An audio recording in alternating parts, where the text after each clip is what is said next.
Actually, hindi naman lang yung Seize the Day. Copper team, di ba? Meron tayong carb buckets na term yan, di ba? YOLO! Diba? You only live once. Kaya lang, meron siyang parang difference, di ba? Meron siyang pagkakaiba. Di ba? So, yun yung kaiba niya doon sa YOLO. Kumbaga, wala kang tiwala doon sa bukas. Di ba? Kaya ay pagpili mo sa ngayon, iingatan mo yun. Di ba?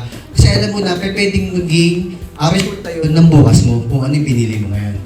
Cover time, yun. It makes you better, di ba? Yung pipiliin mo dapat tama. Kasi may epekto yun sa'yo in the long run. I-grasp mo kung ano yung mga opportunities na nasa harapan mo. Pero ngayon na professionals na tayo, there's a transition, di ba? So kailangan yun ang importante, may transition ka.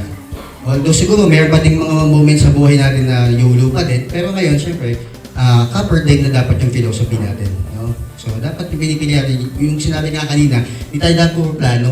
Actionan mo na now, not tomorrow. Di ba? So, gawin mo makabuluhan. That's what makes us yung cover time. That what makes us better. It makes us take the action. Binibigyan niya tayo ng choices to be the creator of our own life, to be the pilot of our destination, di ba? So, ikaw pipili nun. Kung pinili mo yung opportunities na in front of you na feeling mo negative yun, ikaw rin ang magsasuffer nun at the end. So, dapat piliin mo mabuti yung mga decision mo sa buhay.